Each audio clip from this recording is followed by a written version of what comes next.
إلا الله محمد رسول الله لا إله إلا الله محمد رسول الله.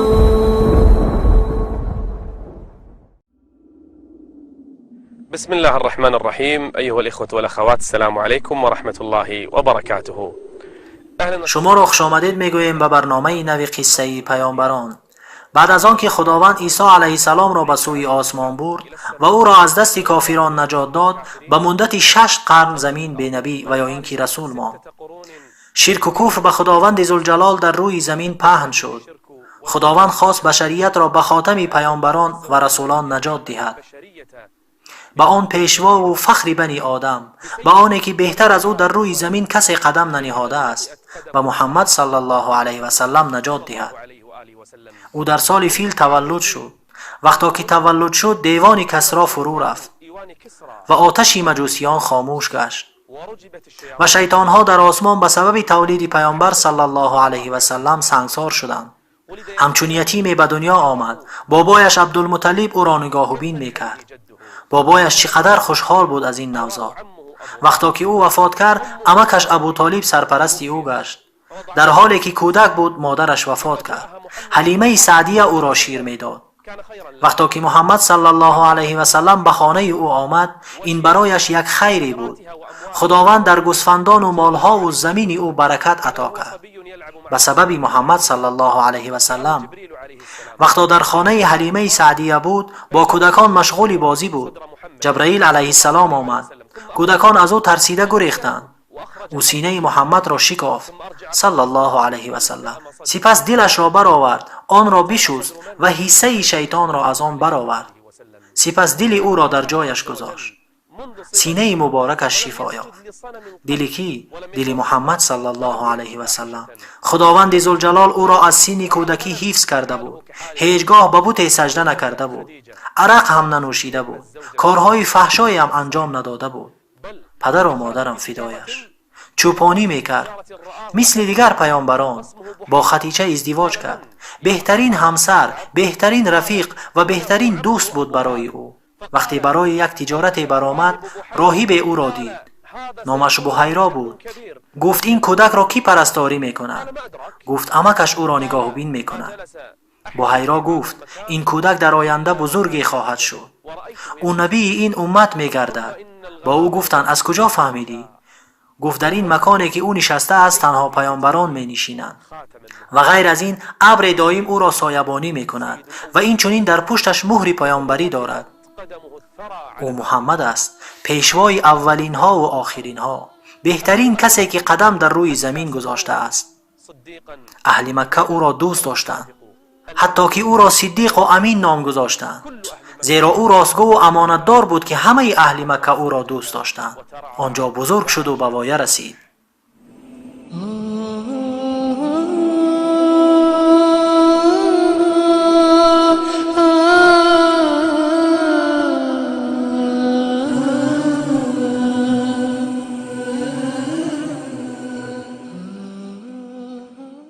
این نبی صلی الله علیه و سلم پیش از مبعوث شدنش به پیامبری در مکانی که غار حیرا نام داشت در آنجا به خلوت می نشست.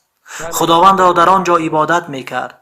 گاه روزهای دراز، گاه شبها، گاه باشد ماههای دراز در آن غار خدا را عبادت می کرد. در غار حیرا، در آن تاریکی های شب، در آن گرمی های روز، خدیجه رضی الله عنها باشد برای او طعام و نوشاکی می آورد. در آنجا خداوند را عبادت میکرد. چگونه عبادت میکرد به ما معلوم نیست، لیکن بین او و خداوند شاید دعا باشد، شاید ذکر باشد، شاید تفکر در مخلوقات خداوند باشد، شاید تسبیح خدا را میگفت. خلاص شبها و روزهای دراز آنجا می نشست. در یکی از شبهای تار پیامبر صلی الله علیه وسلم در آن غار بود. ناگهان چیزی از پسش آمده او را در خود فشرد. نمی توانست بجنبد یا اینکه از آن رها شود. آن چیز با او گفت بخوان. گفت من خوانده نمی توانم. گفت بخوان. گفت من خوانده نمی توانم. گفت بخوان. گفت من خوانده نمی توانم. گفت بخوان به نام پروردگارت که تو را آفرید. این اولهای پیامبری بود. این اولین قطره از قطره های وحی بود. اقرأ باسم ربك الذي خلق خلق الإنسان الإنسان من علق. اولین کلمه ای که از قرآن نازل شد این اقرأ بود، یعنی بخوان. دین ما دین خواندن است. اقرأ باسم ربك الذي خلق خلق الإنسان من علق اقرأ وربك الأكرم الذي علم بالقلم علم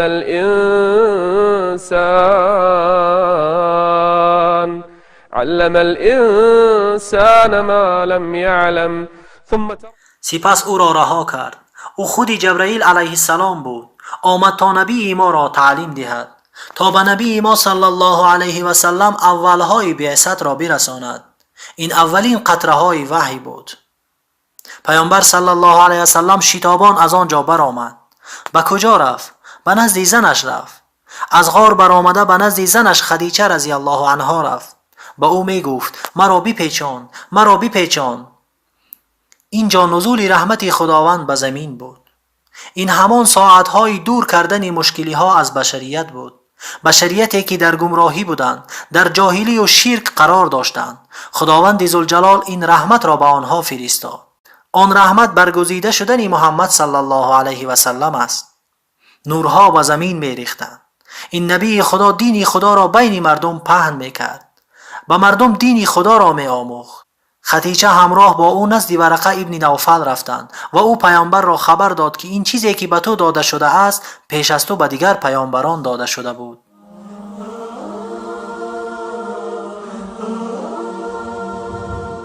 بعد از مبعوث شدنش به پیامبری به کوی صفا برآمد.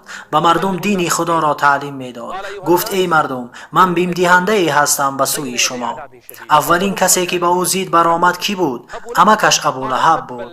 او گفت از این پس دستت خشک باد، آیا برای همین ما را جمع کردی؟ خشک باد دو دستی ابولهب.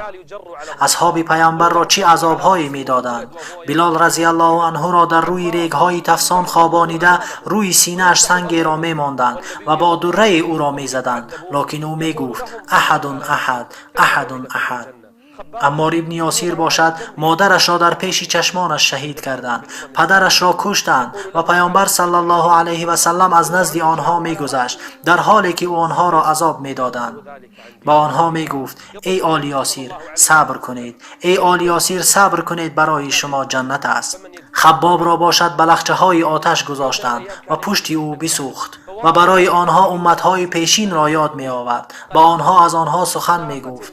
آنها را می آوردند و چقوری می کافتند و به سری آنها اره ها می گذاشتند، حتی که آنها را دونیس می کردند. اما این چیز آنها را از دینشان باز نمی داشت. پیامبر صلی الله علیه و سلم روزی در کعبه گشت و گذار میکرد. از گریبانش گرفته او را نفسگیر کردنی شدند. خواستند او را بکشند. تنها ابوبکر بود که او را از آنها نجات داد. یکی از روزها در نزد کعبه در حال سجده بود. یکی از کافران اخلاطی از شتر که بعد از تولد میپرتاید آنها را گرفته به پشت پیامبر صلی الله علیه و سلم گذاشت. 13 سال در عذاب و مشقت، حتی که بعضی ها را کشتند. 3 سال آنها را در محاصره گرفتند، حتی طعام را از آنها محروم ساختند. بعضی از آنها برگ درخت را میخورد.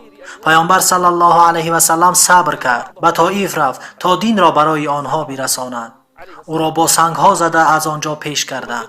فرشته ای آمد، گفت اجازه بده تا این کوه ها را بر سر آنها خراب کنم. گفت نه، امید دارم که خداوند از پشت آنها کسی را می آورد که خداوند را عبادت می کنند و با او چیزی را شریک نمی آورند. لقد جاءكم رسول من انفسكم عزيز عليه ما عنتم حريص عليكم بالمؤمنين رؤوف رحیم.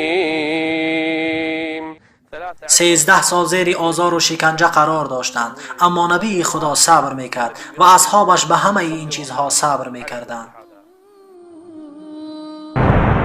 قصص نور قصص قصص نور قصص حكمة وصبر.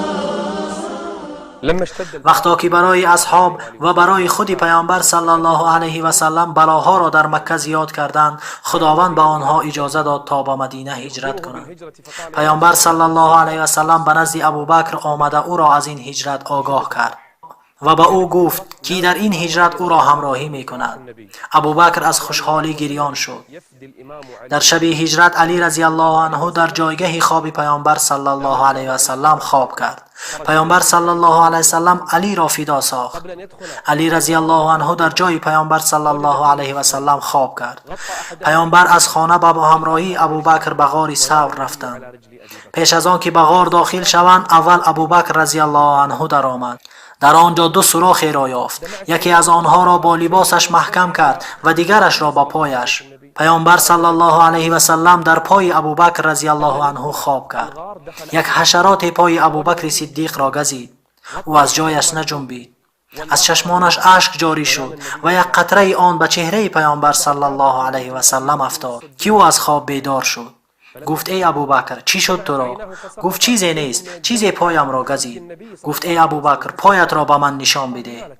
دعا کرد و در آن دمید آن جراحت شفا یافت. پیامبر صلی الله علیه و سلم با ابوبکر رضی الله عنه یک شبی پره را آنجا بودند. چون صبح شد مشرکان همه در جستجوی آنها بودند. به نزد آن غار رسیدند. نزد آن غار ایستاده بودند. ابوبکر رضی الله عنه گریان شد.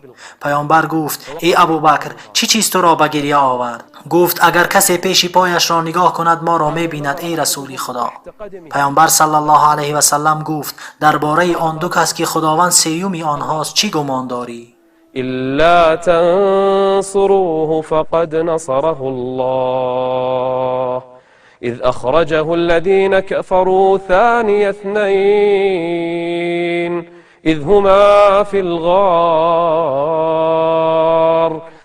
تصور کنید آن شب‌هایی را که پیامبر صلی الله علیه و سلم با ابوبکر رضی الله عنه در آن غار گذرانیدند. آنها چند شب را با هم در آن غار گذرانیدند. إذ هما في الغار إذ يقول لصاحبه لا تحزن إن الله معنا. این شب‌های اخیری است از یک مرحله به مرحله دیگر. پیامبر صلی الله علیه و سلم با ابوبکر چند روز و شب آنجا ماند و اهل عائله ابوبکر باشد همه در خدمت ابوبکر و در خدمت پیامبر صلی الله علیه و سلم بودند. اینجا بود که خداوند اجازه داد تا به سوی مدینه سفر کند. از سوی غار به سوی مدینه رهسپار شدند که این یک کرامت و شرفی بود از جانب خداوند برایشان. کی از پس آنها شد؟ سراقه. پیش از اسلام آوردنش او یک مشرک بود. با پیامبر صلی الله علیه و سلم نزدیک شد. ابوبکر به قفا نگاه کرد که سراقه را دید. گفت ای رسول خدا او سراقه است. گفت هیچ پروایی نکن. چی گمان داری درباره آن دو نفر که سیومشان خداوند باشد؟ اذ یقول لصاحبه لا تحزن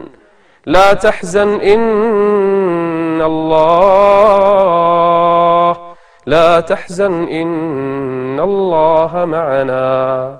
و فعلا وقتا که سراقه خواست به آنها نزدیک شود پایهای پیش اسب او به زمین فرو رفت و نتوانست از جا بخیزد. پیامبر صلی الله علیه و سلم برگشته به او گفت آیا تو برمیگردی و نشان میدهی که گویا ما را ندیده ای؟ گفت در عوض این برای من چی نصیب می شود ای محمد؟ گفت برای تو زر و زیور کسری است. و سراقه چنین هم کرد. پیامبر صلی الله علیه و سلم با رفیقش ابوبکر صدیق به مدینه رسیدند و مردم آنها را به خوبی پیشواز گرفتند. این چی مکانی بود؟ این مکان مدینه است. یک مرحله نوی از مرحله های دعوت پیامبر صلی الله علیه و سلم است که در این زمین شروع کرد، در مدینه منوره.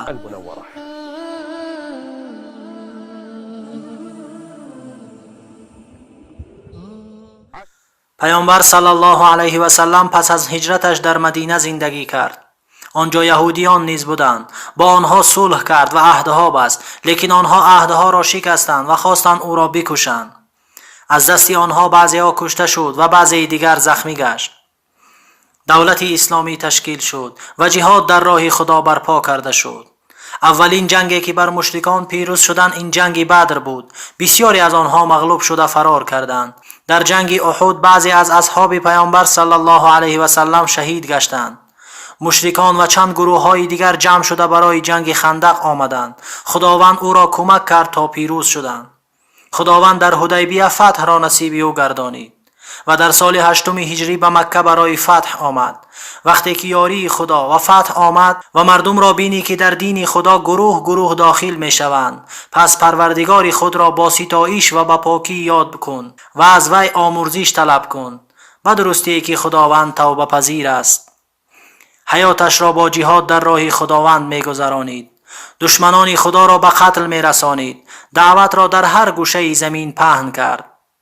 سفیرانش را فرستاد، نامه‌هایش را برای پادشاهان می فرستاد. همه مردم را به دین خدا دعوت می کرد. برای آنها آداب و اخلاق را یاد می داد.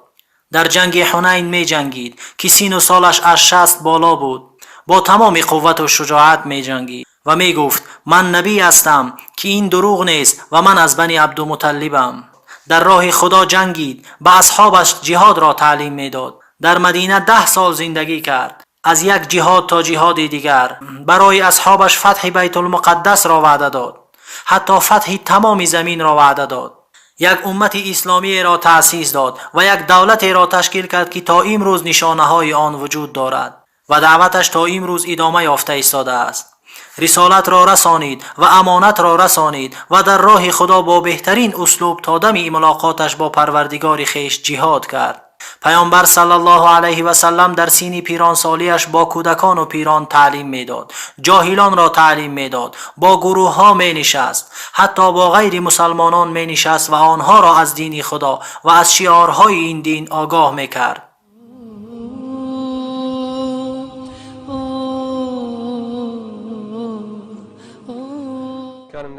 پیامبر صلی الله علیه و سلم از بهترین مردمان بود در طاعت و عبادت پروردگار ذوالجلال. بیشتری روزها را روزه می داشت، اما شب را باشد برای خداوند ذوالجلال گردانیده بود. هر شب را با طاعت و عبادت می گذرانید. گاه نصف شب را، گاه از نصف زیاد شب را عبادت می کرد، چنانه که خداوند ذوالجلال او را امر کرده گفته بود کمی از شب را قیام بکن. روز بلال رضی الله عنه نزد او در آمد تا برای نماز اذان بگوید. دید که او صلی الله علیه و سلم گریه می کند. گفت چرا اینقدر گریه می کنی؟ گفت امشب برای من آیت‌های نازل شد، هلاک باد کسی که آنها را می خواند و به آنها فکر نمی کند. إن في خلق السماوات والأرض واختلاف الليل والنهار لآيات لأولي الألباب الذين يذكرون الله قياما وقعودا وعلى جنوبهم ويتفكرون في خلق السماوات والأرض ربنا ما خلقت هذا باطلا سبحانك فقنا عذاب النار. این آیه را پیامبر صلی الله علیه و سلم می خواند و گریه می کرد. عایشه رضی الله عنها می گوید شبی از خواب بیدار شد، طهارت کرد و نماز خواند و این آیت را تلاوت می کرد. إن تعذبهم فإنهم عبادك وإن تغفر لهم فإنك أنت العزيز الحكيم. عایشه رضی الله عنها می گوید این را می خواند و گریه می کرد، حتی در حالتی سجده گریه می کرد و می گفت خداوندا امتم. پیامبر صلی الله علیه و سلم زاهدترین مردمان بودند. هیچ چیزی از مال دنیا نداشتند، بلکه از این دنیا چیزی نمی خواستند. ماها پسی هم می گذشت، اما در خانه او آتش برای پختن خوراک فروزان کرده نمی شد. از شدت گرسنگی در شکم مبارکش سنگ را می بست. چون این بود حتی که روزه می گرفت و برای افطار چیزی نمی یافت غیر از یک خرما و کمی آب. پیامبر صلی الله علیه و سلم بهترین مردمان بود درباره اخلاق، بهترین مردمان بود نسبت به عائله‌اش. از نزد کودکان که می گذشت به آنها سلام می داد. به هیچ کسی ظلم نمی کرد و راضی نمی شد که کسی نزد او ظلم بیند. بسیار حلیم بود. خداوند ذوالجلال درباره او چنین می گوید فبما رحمة من الله لنت لهم ولو كنت فظا غليظ القلب لانفضوا من حولك پیامبر صلی الله علیه و سلم حتی بر حیوانها نیز اهمیت میداد. وقتا که دید پرنده ای را در قفس گرفتند، او آنها را از این چیز باز داشت و شنید که گربچه ای را محکم کردند، به اصحابش گفت زنی با سبب حبس گربه داخل جهنم شده. چنین بود پیامبر ما صلی الله علیه و سلم. بلکه اصحابش را از کشتن مورچه ها نهی کرده می گفت اینها نیز یکی از امتهایی هستند که تسبیح خدا را می گویند. چگونه چنین نباشد حالا آنکه او رحمت برای عالمیان است. وما أرسلناك إلا رحمة للعالمين. بهترین مردمان بود نسبت به مخلوقات خداوند. رحیم بود. یک غلام دختر دستی او را می گرفت، هر جا که می خواست او را می برد، او رد نمی کرد. خدمتگارش انس می گوید 9 سال در خانه اش بودم، حتی که یک روز به من هم نگفت چرا این کار را کردی و یا چرا آن کار را نکردی. هیچگاه مرا بد ندیده است. چون این بود اخلاق پیامبر ما صلی الله علیه و سلم. بهترین مردمان بود از جهت اخلاق. مرد آمده در مسجدش باول کرد، او را دشنام نکرد، به سوی او داد نزد، بلکه به او فهمانید که مسجد جای چنین کارها نیست. و آن مرد دست به سوی آسمان برداشته گفت خداوندا من و محمد را رحمت کن و در این رحمت کسی را شریک ما نکن. مرد می آید گریبان او را سخت گرفته می گوید از مال خدا به من نیز بده. پیامبر اینجا تبسم کرده به اصحابش می گوید از بیت المال چیزی برای او بدهید، از بیت المال برای او چیزی بدهید. با مردمش چنین رفتار میکرد. این یک جزء از اخلاق پیامبر صلی الله علیه و سلم بود. قصص نور قصص قصص نور قصص. حج النبی پیامبر صلی الله علیه و سلم در سال 10 از هجرت حج کرد. این حج را حجة الوداع نامگذاری کردند. در این حج برای اصحابش گفت از من روش ها را یاد بگیرید که شاید سال آینده من نباشم. وقتا از حج برگشت در اولهای سال 11 هجری پیامبر صلی الله علیه و سلم بیماری را در خود احساس کرد. این بیماری در او زیاد شد، دردی سرش سخت شد. از زنهایش اجازه خواست تا در خانه عایشه رضی الله عنها بماند. چند شب آنجا بماند. بیماریش سخت شد، او را برداشته به نماز می بردند. در یکی از شبها بلال رضی الله عنه آمد و اذان نماز را داد. پیامبر صلی الله علیه و سلم از او پرسید آیا مردم نماز را خواندند؟ گفت نه ای پیامبر خدا، آنها منتظری تو اند. سپس حرارت بدنش بلند شد. گفت به من آب بریزید. با او آب را ریختند. اینجا پیامبر صلی الله علیه و سلم احساس کرد که کمی خوب شده است. از جا خیست. وقتا که از جایش خیست بیماریش دوچند شد و به زمین افتاد و از هوش برفت. سپس به جاگاه آوردند او را. به هوش آمد و گفت آیا مردم نماز را خواندند؟ گفتند نه ای رسول خدا، آنها منتظری تو اند. گفت برای من آب بریزید. آب را بر او پاشیدند تا کتابش پایین شود. سپس خیست تا به مسجد برود. نتوانست، به زمین افتاد. باز او را به جاگهش آوردند. چند بار این حالت تکرار شد، حتی که به بلال رضی الله عنه گفت به نزد ابوبکر برو تا نماز مردم را بخواند. بلال آمد، ابوبکر را امر کرد تا نماز مردم را بخواند. پس نماز آنها را بخواند. اولین بار است که صحابه نماز را میخواند در حالی که پیامبر صلی الله علیه و سلم زنده است. تمام مدینه را غم فرا گرفت. غم مردم سخت‌تر میشد. چگونه این حبیب ما، نبی ما نمی آید تا نماز ما را بخواند؟ نماز بامداد چنین بود، نماز پیشین چنین بود. 3 شبانه روز در جاگه خود خواب بود و نمی توانست نماز را با مردم بخواند. حتی که در یکی از روزها احساس کرد که خوب شده است، از جا خیست و مردم را خود بخواند. نماز را با آنها بخواند. سپس گفت خداوند ذوالجلال بنده ای را بین این دنیا و زینت آن و بین آن چیزی که نزد خودش است اختیار گذاشت. آن بنده آن چیزی که نزد خدا است آن را اختیار نمود و آنها را خبر نکرد که این بنده خودی اوست. اینجا ابوبکر میان مردم گریان شد، زیرا دانست که این بنده خودی پیامبر صلی الله علیه و سلم است. سپس در نماز دیگر برآمده نتوانست. غم و اندوه مردم را فرا گرفت. حبیب ما بیمار شده، نبی که همراه ما جهاد میکرد، ما را تعلیم میداد، ما را تربیه میکرد، پندمان میداد، حالا اکنون او بیمار شد. در روز اخیر اهل بیتش را ندا کرد. فاطمه دخترش رضی الله عنها را، جگربندش را و اهل بیتش را ندا کرده به آنها پند میداد. فاطمه رضی الله عنها گریان شده می گفت: چی مشکلی های دارد پدرم؟ پیامبر صلی الله علیه و سلم گفت: پس از این روز دیگر هیچ مشکلی نخواهد بود. وقتی که هنگام چاش فرا رسید، همراه عایشه رضی الله عنها تنها بود. او را در آغوش خود گرفته بود. گفت: بل الرفیق الاعلی، بل الرفیق الاعلی. سپس پیامبر صلی الله علیه و سلم وفات کرد. این خبر بین اهل مدینه پهن شد. بعضی مردم این خبر را باور کردند، بعضی دیگر نه. اما عمر رضی الله عنه مردم را تهدید میکرد، میگفت: هر کی بگوید که او مرده است با شمشیر گردنش را میزنم. سپس ابوبکر رضی الله عنه آمد و روپوش را از رویش کشاد. دید که او در حقیقت مرده است.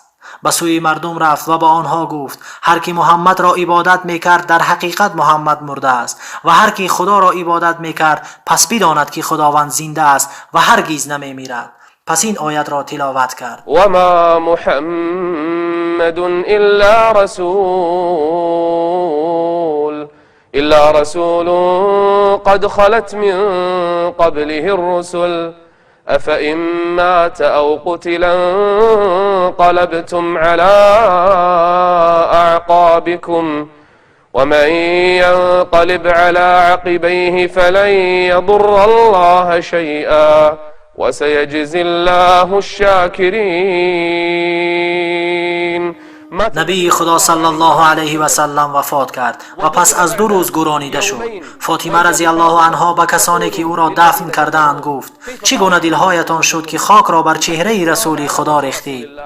انس رضی الله عنه میگوید: وقتی که پیامبر صلی الله علیه و سلم به مدینه آمد همه جا پر نور گشته بود. وقتی که وفات کرد در مدینه همه جا تاریک شد و آخرین صفحه از صفحه های قصه پیامبران پوشیده شد علیهم الصلاة و السلام. آخرینشان محمد صلی الله علیه و سلم وفات کرد مثل دیگر پیامبران و پیش از تو به هیچ آدمی ما همیشه بودن را نداده ایم. آیا تو بمیری و آنها همیشه باشند؟ در برنامه آینده به اذن خداوند ذوالجلال درس ها و عبرت ها را از قصه های پیامبران برایتان خلاصه میکنیم. از آنها چی استفاده بردیم و چی عبرت ها و حکمت ها را از این قصه ها گرفتیم. تا برنامه آینده. حتى نلقاكم إن شاء الله.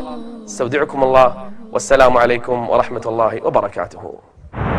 قصص نور قصص